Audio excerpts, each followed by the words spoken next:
आप किसी वेबसाइट से कुछ डाउनलोड करना चाहते हैं, डॉक्यूमेंट, पिक्चर या टेम्पलेट वगैरह, तो आगे से जो ही आप डाउनलोडिंग पर क्लिक करते हैं तो आगे से आपको बोला जाता है साइन अप फॉर डाउनलोडिंग, और आप गलती से अपने पर्सनल ईमेल एड्रेस के जरिए वहां पर साइन अप कर देते हैं, जिसका नुकसान आपको ये होता है कि बाद में इतनी एडवर्टाइजिंग ईमेल मिलती हैं कि आप परेशान हो जाते हैं। इसके लिए आज आपको एक ऐसी ऐप के बारे में बताऊंगा जिसमें आपको 10 मिनट के लिए टेम्परेरी तौर पर एक ईमेल प्रोवाइड की जाती है, जिसके जरिए आप कहीं पर भी साइन अप कर सकते हैं और वेरिफिकेशन के लिए जो मेल आती है वो भी आप रिसीव कर सकते हैं। अब ये देखिए यहाँ पे ईमेल है।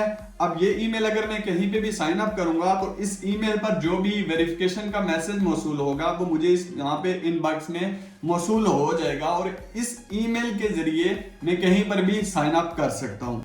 पर हर 10 मिनट के बाद आप इसे चेंज भी कर सकते हैं। आप चेंज पे क्लिक करेंगे तो हर दफा आपको नई ईमेल मिलेगी।